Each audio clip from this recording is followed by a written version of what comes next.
Growing up, we had big Thanksgivings. It was the holiday set aside for my mother's side of the family, and she is one of 5 siblings who have a combined 11 offspring. The holiday moved around between their houses with 20 to 30 of us gathering in whatever rooms we'd fit in. There was definitely a kids' table, and I always sat at it. It was loud, chaotic, and intense. As a child, that meant a lot of play, a lot of playmates, and a lot of fun. I am told there were also a lot of dishes. Because it was the only time we got together, there were Christmas presents too. And because it was the only time we got together, there was plenty of family drama too. I loved those big Thanksgivings. My first year of seminary, when I was in Los Angeles County, California, I decided not to fly home for the short break.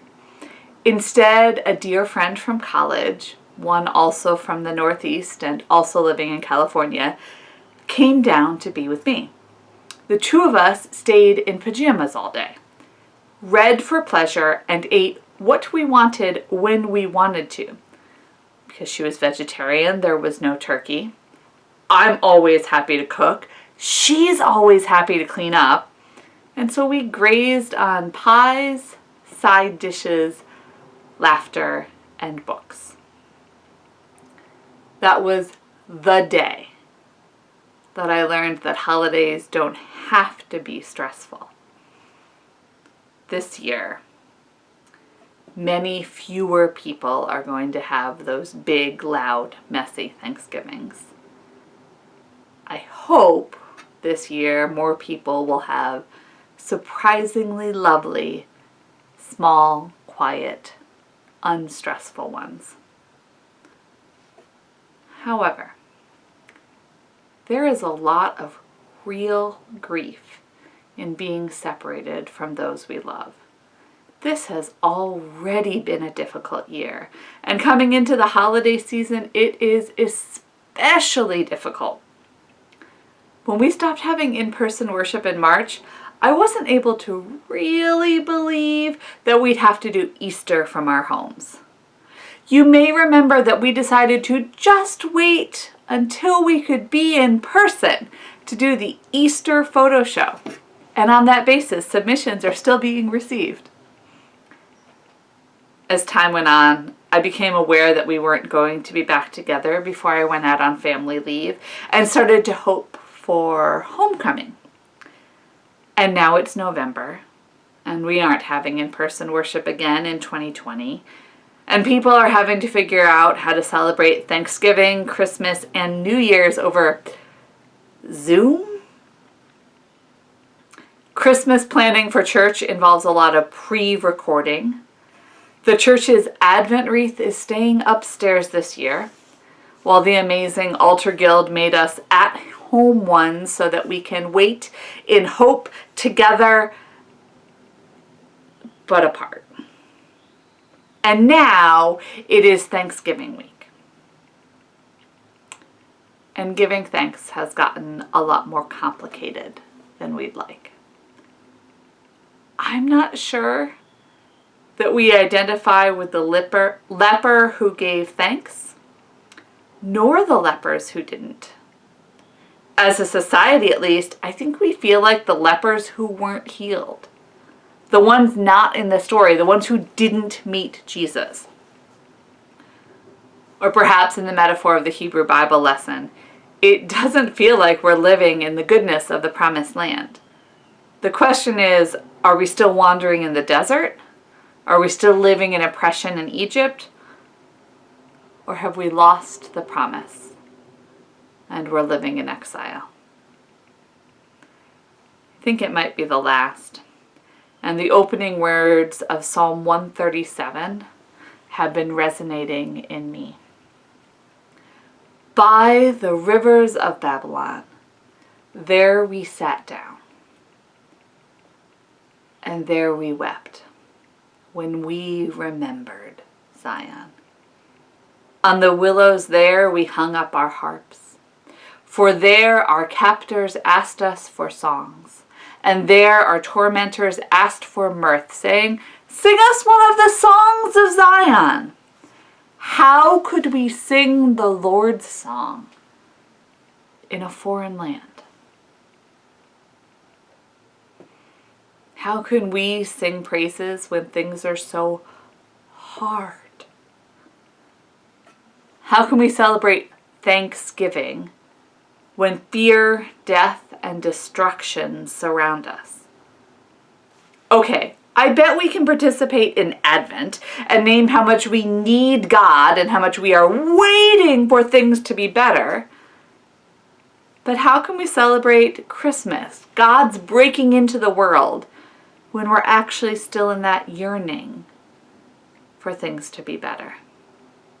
And dear ones, if you are overwhelmed, sad, grieving, weary, lonesome, annoyed, exhausted, angry, I don't think you're overreacting. That's a real response to this moment. By the rivers of Babylon, which, by the way, are the wrong rivers. The rivers of Babylon are not the river Jordan, which is the one people wanted to be worshiping by. By the rivers of Babylon, there we sat down and there we wept when we remembered. I think this may be our guidance. It's okay to sit in grief and remember what was. It's okay to be horrified by what is. It's okay not to like any of this at all and to be angry, to be stuck in it. It's even okay to be sad that at least the exiles got to go and cry together and we have to cry apart. It's fair. It cheapens gratitude to be forced into it. And it cheapens gratitude to come to it without also naming the things that are broken and hard and awful. It cheapens gratitude to tell ourselves that it's okay because others have it worse, so we don't get to be sad or mad. This isn't a competition. Things are allowed to be hard for everyone. So this is my proposal, my suggestion, my means of grace for this 2020 Thanksgiving week. I invite you to take an hour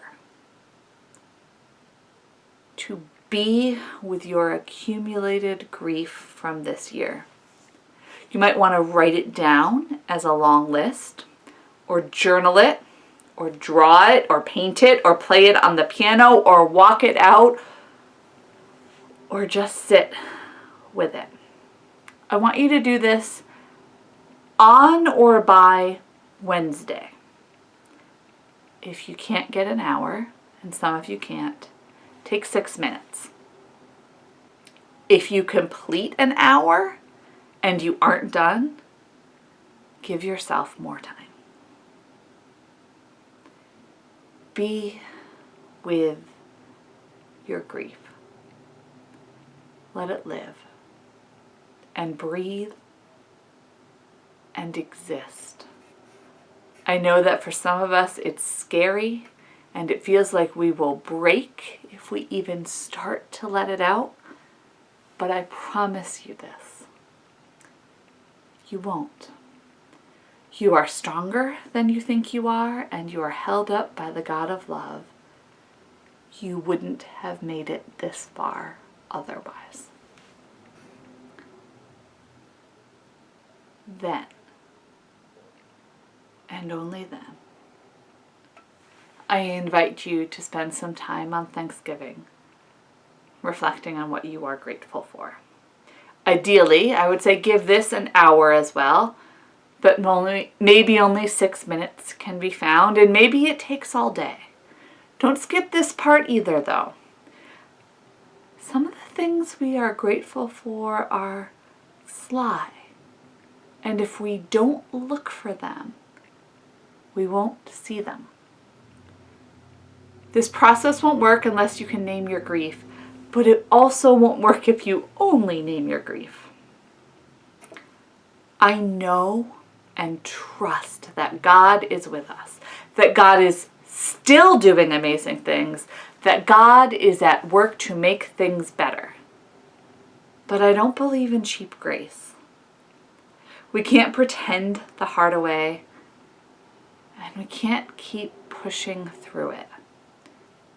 We may be resurrection people,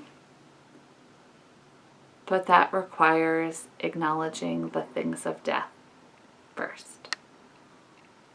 Then we get to notice the amazing power of life. So, dear ones, I wish you a wonderful, if unusual, Thanksgiving. And because of that, I wish you an hour to grieve, and then an hour to be grateful. May you feel God's presence in both times of prayerful reflection. Amen.